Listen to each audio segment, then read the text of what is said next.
ನಮಸ್ತೆ ಟಿವಿ 20 ಕನ್ನಡ ವಾಹಿನಿಗೆ ಸ್ವಾಗತ.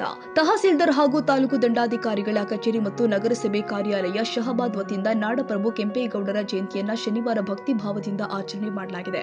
ಕಾರ್ಯಕ್ರಮದಲ್ಲಿ ನಾಡಪ್ರಭು ಕೆಂಪೇಗೌಡರ ಭಾವಚಿತ್ರಕ್ಕೆ ಪುಷ್ಪಾರ್ಚನೆ ಸಲ್ಲಿಸಿ ಗೌರವ ನಮನ ಸಲ್ಲಿಸಲಾಗಿದೆ. 5 ಶತಮಾನಗಳ ಹಿಂದೆಯೇ ಸಮೃದ್ಧ ಕೆರೆಗಳು, ಅಚ್ಚುಕಟ್ಟಾದ ಪೇಟೆಗಳು ಹಾಗೂ ರಕ್ಷಣಾತ್ಮಕ ಗೋಪುರಗಳನ್ನು ನಿರ್ಮಿಸುವುದರ ಮೂಲಕ ಬೆಂಗಳೂರಿನ ಅಭಿವೃದ್ಧಿಗೆ ಭದ್ರ ಅಡಿಪಾಯ ಹಾಕಿದ ಮಹಾನ್ ಶಿಲ್ಪಿ ನಾಡಪ್ರಭು ಕೆಂಪೇಗೌಡರ ಸಾಧನೆ ಮತ್ತು ದೂರದೃಷ್ಟಿಯನ್ನು ಸ್ಮರಿಸಲಾಗಿದೆ. ಜಯಂತಿ ಅಂಗವಾಗಿ ಸರ್ಕಾರದ ನಿರ್ದೇಶನದಂತೆ ಈ ಜಯಂತಿಯನ್ನು ಇಂದು ಆಚರಣೆ ಮಾಡಲಾಗಿದೆ. ಹಾಗೂ ಎಲ್ಲ ನನ್ನ ನಾಡಪ್ರಭು ಸಂಘ ವತಿಯಿಂದ ಹಾಗೂ ಹಿರಿಯ ಮುಖಂಡರು ಎಲ್ಲರೂ ಆಗಮಿಸಿದ್ದು, ಈ ಜಯಂತಿಯ ವಿಶೇಷ ಏನೆಂದರೆ ಎಲ್ಲರೂ ಸಮಾಂತರದಿಂದ ನೋಡಿ ಎಲ್ಲರೂ ಸಮಾಂತರ ಬರ್ಕೋಣ, ಕಷ್ಟಗಳಿಂದ ಎಲ್ಲರೂ ಒಂದಾಗಿ ಮುಂದೆ ಹೋಗೋಣ ಅಂಥೇಳಿ, ಹಾಗೂ ಎಲ್ಲ ನನ್ನ ಈ ಶಹಬಾದ್ ನಾಡಪ್ರಭು ಕೆಂಪೇಗೌಡರ ಏನು ಸಂಘ ವತಿಯಿಂದ ಬಂದಿದ್ದಾರೆ ಎಲ್ಲರಿಗೂ ಜಯಂತಿ ಶುಭಾಶಯ ಹೇಳುತ್ತಾ ಈ ನನ್ನ 2 ಮಾತುಗಳನ್ನು ಹೇಳ್ತೀನಿ. ಸುಮಾರು 5-6 ವರ್ಷಗಳಿಂದ ಶ್ರೀ ನಾಡಪ್ರಭು ಕೆಂಪೇಗೌಡರ ಜಯಂತಿ ಆಚರಣೆ ಮಾಡುವುದಕ್ಕೋಸ್ಕರ ಸರ್ಕಾರ ಆದೇಶ ನೀಡಲಾಗಿದೆ. ಆ ಆದೇಶಕ್ಕೆ ಅನುಗುಣವಾಗಿ ಮಾನ್ಯ ತಹಸೀಲ್ದಾರ್ ಹಾಗೂ ತಾಲೂಕು ದಂಡಾಧಿಕಾರಿಗಳು ಮತ್ತು ಒಕ್ಕಲಿಗ ಸಮಾಜದ ಅಭಿವೃದ್ಧಿ ಸೇವಾ ಸಂಘ ವತಿಯಿಂದ ಇಂದು ಶಹಬಾದ್ ತಹಸೀಲ್ ಕಾರ್ಯಾಲಯದಲ್ಲಿ ನಾಡಪ್ರಭು ಕೆಂಪೇಗೌಡರ 517ನೇ ಜಯಂತಿ ಆಚರಣೆಯನ್ನು ನಾವು ಅತಿ ವಿಜೃಂಭಣೆಯಿಂದ ಆಚರಣೆ ಮಾಡುವ ಕಾಲಾವಕಾಶ ಕೊಟ್ಟಂಥ ಸರ್ಕಾರಕ್ಕೆ ಅಭಿನಂದನೆಗಳನ್ನು ಸಲ್ಲಿಸುತ್ತೇವೆ. ಅದೇ ರೀತಿಯಾಗಿ ಘನ ಸರ್ಕಾರವನ್ನು ಕಳೆದ ವರ್ಷ ಈ ವರ್ಷ ಕೂಡ ಕೆಂಪೇಗೌಡರ ಜಯಂತಿ ಅಂಗವಾಗಿ ಪ್ರತಿಯೊಂದು ತಾಲೂಕಿಗೆ 1 ಲಕ್ಷ ರೂಪಾಯಿ ವಿಶೇಷ ಅನುದಾನವನ್ನು ನೀಡಿ ಸಹಕರಿಸಲಾಗಿದೆ.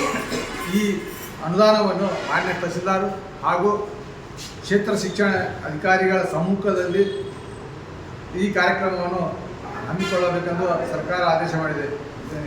ಶಾಲಾ ಕಾಲೇಜುಗಳು ನಾಡಪ್ರಭು ಕೆಂಪೇಗೌಡ ಖುದ್ದು ರಸಪ್ರಶ್ನೆ, ಪ್ರಬಂಧ ಸ್ಪರ್ಧೆ, ಭಾಷಣ, ಕವನ ವಾಚನ ಹಾಗೂ ಇತ್ಯಾದಿ ಇನ್ನಿತರ ಚಟುವಟಿಕೆಗಳ ಮೂಲಕ ಸಾರ್ವಜನಿಕರಿಗೆ ಕೆಂಪೇಗೌಡರ ಮಾಡಿದ ಸಾಧನೆಗಳನ್ನು ವ್ಯಕ್ತಪಡಿಸೋಕ್ಕೋಸ್ಕರ ಕರ್ನಾಟಕ ಸರ್ಕಾರವನ್ನು ಆದೇಶ ಮಾಡಿದೆ. ಇದಕ್ಕೆ ಕೂಡ ನಾವು ಶಹಬಾದ್ ತಾಲೂಕಿನ ಒಕ್ಕಲಿಗರ ಒಕ್ಕೂಟದಿಂದ ಅಭಿನಂದನೆಗಳನ್ನು ಸಲ್ಲಿಸುತ್ತೇವೆ. ಅದೇ ರೀತಿಯಾಗಿ ಇಂದು ಈ ಕಾರ್ಯಕ್ರಮವನ್ನು ಯಶಸ್ವಿಗೊಳಿಸಲು ನಮ್ಮ ಮಾನ್ಯ ತಹಸೀಲ್ದಾರ್ ಹಾಗೂ ಉಪ ತಹಸೀಲ್ದಾರ್ ಹಾಗೂ ಕಂದಾಯ ಇಲಾಖೆ ಅಧಿಕಾರಿಗಳನ್ನು ನಮ್ಮನ್ನು ಸಹಕಾರ ಮಾಡಲಿಕ್ಕಾಗಿ ಅವರಿಗೂ ಕೂಡ ನಾನು ಕೃತಜ್ಞತೆಯನ್ನು ಸಲ್ಲಿಸುತ್ತೇನೆ.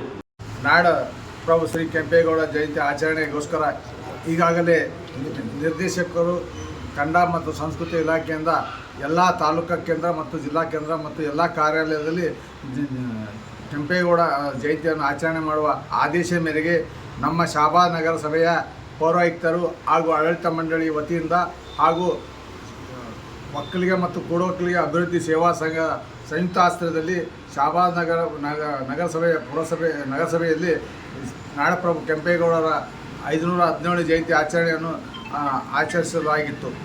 ಈ ನಾಡಪ್ರಭು ಕೆಂಪೇಗೌಡರವರು ಬೆಂಗಳೂರು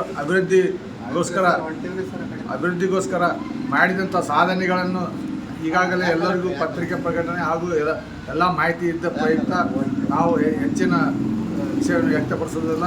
ಈಗ ನಮ್ಮ ಶಹಬಾದ್ ತಾಲೂಕಾ ಕೇಂದ್ರದ ಎಲ್ಲ ಅಧಿಕಾರಿಗಳು ಪೂರ್ವ ಸಭೆಯಲ್ಲಿ ಆಗಮಿಸಿದಾಗ ಎಲ್ಲರೂ ತಮ್ಮ ಕಾರ್ಯಕ್ಕೆ ಕ್ಷೇತ್ರದಲ್ಲಿ ನಾಡಪ್ರಭು ಕೆಂಪೇಗೌಡ ಆಚರಣೆ ಮಾಡಬೇಕೆಂದು ಮಾನ್ಯ ತಹಸೀಲ್ದಾರ್ ಅವರ ಆದೇಶ ಮೇರೆಗೆ ನಮ್ಮ ಶಹಬಾದ್ ಸುತ್ತಮುತ್ತಲ ಗ್ರಾಮಾಂತರ ಪ್ರದೇಶಗಳಲ್ಲಿ ಎಲ್ಲ ಕೇಂದ್ರಾಡಳಿತದಲ್ಲಿ ನಮ್ಮ ನಾಡಪ್ರಭು ಕೆಂಪೇಗೌಡರ 517ನೇ ಜಯಂತಿಯನ್ನು ಅತಿ ವಿಜೃಂಭಣೆಯಿಂದ ಆಚರಣೆ ಮಾಡಲಾಗುತ್ತದೆ ಎಂದು ನಮಗೆ ಕಂಡು ಬಂದಿರುತ್ತದೆ. ಈ ಸಂದರ್ಭದಲ್ಲಿ ಗ್ರೇಟು ಅಧಿಕಾರಿ ಗುರುರಾಜ ಸಂಘವಿ, ಅಮೃತ್ ಗೌಡ ಘಟ್ಟದ, ಶ್ರೀಮತಿ ಶೈಲಜಾ ರಾಜು ಪಾಟೀಲ್, ಚಂದ್ರಕಾಂತ್ ಪಾಟೀಲ್, ವೀರಭದ್ರಪ್ಪ ಗೋಡಿಹಾಳ್, ಮಲ್ಲನಗೌಡ ಎಸ್ ಪಾಟೀಲ್, ಸುಭಾಷ್ ಚಂದ್ರ ಸಿಕಾಂಬ್ಳೆ, ಅಣವೀರಪ್ಪ ಹುಳಿಗೇರಿ, ಬಸಗುಂಡಪ್ಪ ಬೋಳಗುಂಡ ಸೇರಿ ಶಹಬಾದ್ ತಾಲೂಕು ಒಕ್ಕಲಿಗ ಕೂಡು ಒಕ್ಕಲಿಗ ಅಭಿವೃದ್ಧಿ ಸೇವಾ ಸಂಘದ ಸದಸ್ಯರು, ವಿವಿಧ ಗಣ್ಯರು, ಸಮಾಜದ ಹಿರಿಯರು ಹಾಗೂ ಗ್ರಾಮಸ್ಥರು ಭಾಗವಹಿಸಿದ್ರು. ಶಶಿಕಾಂತ್ ಮಡಿವಾಳ, TV 20 Kannada, Kalaburagi.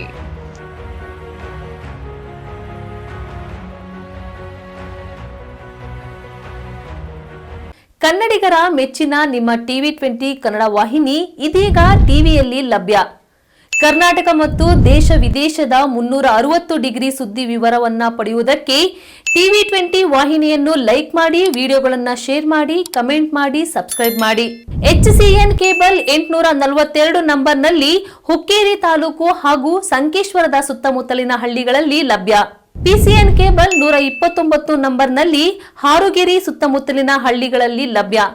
Raibag digital channel cable 80ನೇ ನಂಬರ್ನಲ್ಲಿ ರಾಯಬಾಗ ತಾಲೂಕಿನ ಸುತ್ತಮುತ್ತಲಿನ ಹಳ್ಳಿಗಳಲ್ಲಿ ಲಭ್ಯ. UDCN ಕೇಬಲ್ ನೆಟ್ವರ್ಕ್ ಉಗಾರ ಸುತ್ತಮುತ್ತಲಿನ ಹಳ್ಳಿಗಳಲ್ಲಿ ನಿಮ್ಮ TV20 ಕನ್ನಡ ವಾಹಿನಿಯೂ ಲಭ್ಯ.